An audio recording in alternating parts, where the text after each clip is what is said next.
Hero का पहला लक्षण है कि वो हैंडसम है। राम जी कितने हैंडसम हैं कि सुपर्णखा भी उनके ऊपर मोहित हो गई। जब पंचवटी गए तो वो भी आई, बोले राघव जी मुझे आपसे ब्याह करना है, आपकी पत्नी बनना है। लेकिन भगवान श्री राम ऐसे मर्यादावादी कि उनके प्रस्ताव को स्वीकारते हैं। तो मुझे लगता है कि वास्तविक हीरो यदि आज के युवाओं के कोई हैं तो वो भगवान श्री राम है। मिलना था राज्य, मिल गया वनवास, और वनवास भी गए पैदल बिना पनही के, बिना खड़ाऊओं के। लेकिन ये पुरुषार्थ था। एक भारतीय युवा कैसा होना चाहिए? देखिए, मैं तो अपना हीरो भगवान श्री राम को मानता हूँ।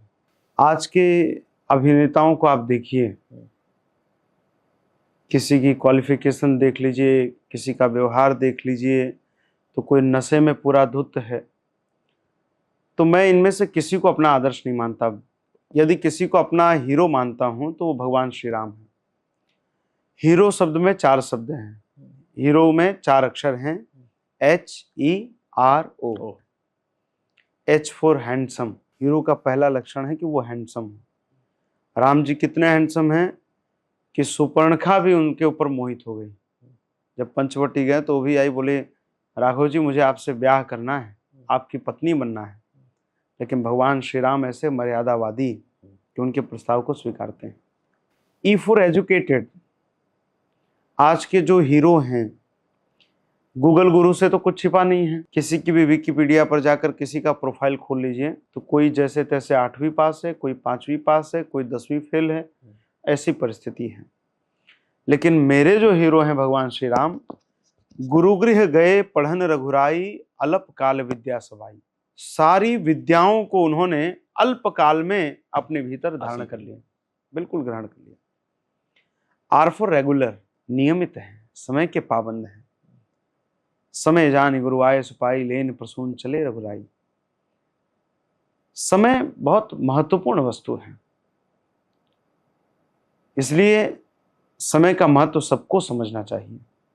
और मेरे प्रभु समय के बहुत पंक्चुअल हैं। O for obedient. आज्ञाकारी।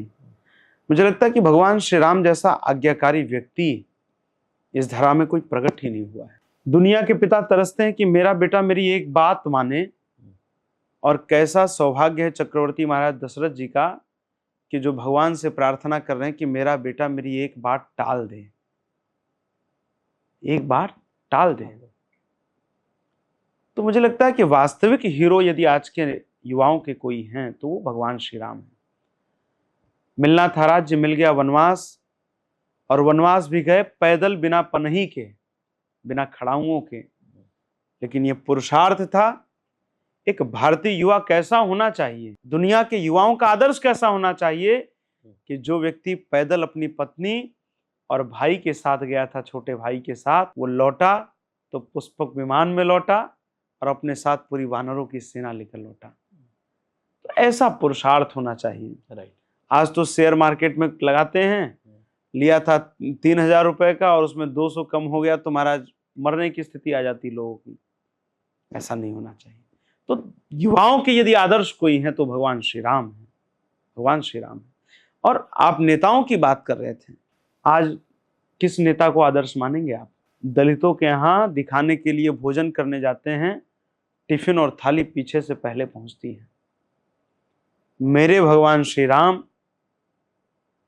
पहुंचे हैं मां सबरी के यहां, जिसको आज के भाषा में लोग ट्राइबल कहते हैं, आदिवासी कहते हैं। उस मां सबरी के जूठे बैरों को भगवान ने खाया, और इतने प्रेम से खाया कि जब लौटकर अयोध्या आए तो मां कौशल्या बड़ी प्रसन्न थी, गदगद थी कि आज मेरा बेटा 14 वर्ष बाद वन से लौटकर आया है, 14 वर्ष कंदमूल फल खाए हैं, आज मैं अपने बेटे के लिए स्वयं रसोई बनाऊंगी। मां कौशल्या ने स्वयं भोजन बनाया, राम जी के सामने रखा। राम जी पूरा भोजन कर गए। देखिए, कोई भी माँ जब भोजन बनाती है या पत्नी भोजन बनाती है तो उसकी अपेक्षा रहती है कि एक बार भोजन की प्रशंसा हो। राम जी कुछ बोले नहीं, मौन मौन भोजन कर गए। तो माँ कौशल्या का धैर्य टूट गया, और धैर्य टूटा तो माँ ने कहा कि क्यों राघव, आज भोजन अच्छा नहीं था क्या, स्वाद नहीं था क्या? तब मेरे प्रभु ने कहा कि माँ स्वाद तो बहुत था, लेकिन माँ सबरी जैसा स्वाद नहीं था। जो स्वाद माँ सबरी के बैरों में था वो स्वाद इसमें नहीं था। कैसा आदर्श!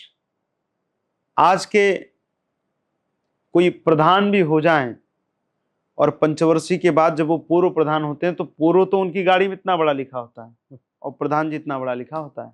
एमएलए वाला ही उनका लेटर पैड होगा, एक्स तो इतना छोटा लिखेंगे कि महाराज आपको दिखेगा ही नहीं वो तो। लेकिन उधर भगवान श्री राम ने अयोध्या के युवराज के प्रस्ताव को छोड़ा, गंगा तट पर आए, और कैसा वो आदर्श रहा होगा अपने आप में कि केवट को भी कह रहे हैं कि भैया केवट हमें गंगा पार उतारो। जो भगवान पूरे जगत को भवसागर से पार उतारते हैं वो केवट से प्रार्थना कर रहे हैं कि भैया केवट सागर पार उतार दो, गंगा पार उतार दो। और वो केवट कैसा उस समय राम राज्य रहा होगा, कैसी संस्कृति रही होगी। वह केवट भी अपनी शर्तों पर भगवान से कहता कि जो प्रभु पार अवश्य गा चहूं, मोहि पद पदुम पखारन कहूं। यदि पार जाना है तो चरण धुलाना पड़ेगा। तो इतनी अभिव्यक्ति की आजादी थी सबको।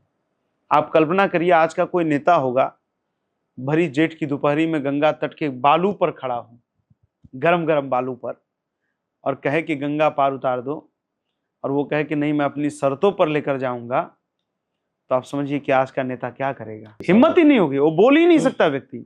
ये बोलना ही बड़ी बात है। लेकिन ऐसा आदर्श, मुझे लगता है कि इससे बढ़कर कोई आदर्श नहीं होता। चाहे युवा हो, लोग आज प्रेम की बातें करते हैं, लव, भाई हम लव करते हैं, प्रेम करते हैं, तो ऐसा प्रेम कहाँ होगा। आप कल्पना करिए कि उस समय तो बहुविवाह की परंपरा थी, और भगवान श्री राम लेकिन अपनी एक पत्नी को वापस लाने के लिए पूरी लंका के राक्षसों को उन्होंने समाप्त कर दिया था।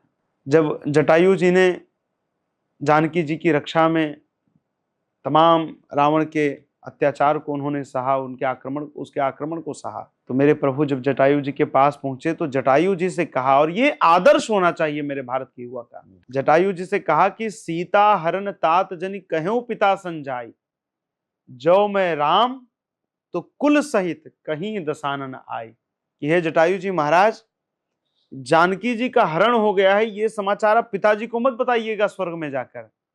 अगर मैं राम हूं, दशरथ पुत्र राम हूं, तो स्वयं रावण अपने कुटुंब के साथ स्वर्ग में जाकर दशरथ जी को बताएगा कि मैंने क्या अपराध किया था और उसका क्या फल मुझे मिला। तो मुझे लगता है कि इससे बड़ा आदर्श युवाओं के लिए कोई नहीं हो सकता। भगवान श्री राम प्रत्येक युवा के आदर्श हैं। हाँ बिल्कुल बिल्कुल ठीक। बैठे पढ़ते रहे छंद अनुनय के प्यारे प्यारे, वही माने एक समय तक याचना, एक समय तक होनी चाहिए। याचना नहीं अवरण होगा, जीवन जाएगी मरण होगा। बस इस परिस्थिति में आगे बढ़ना चाहिए। दिनकर जी की लाइन। हाँ, भय बिन होई न प्रीत, बोले राम सकोप तब भय बिन होई न प्रीत। जब आपके धैर्य को, आपके प्रेम को कोई आपकी कमजोरी समझने लगे, तो उस समय भारत के युवा को खड़े हो जाना चाहिए।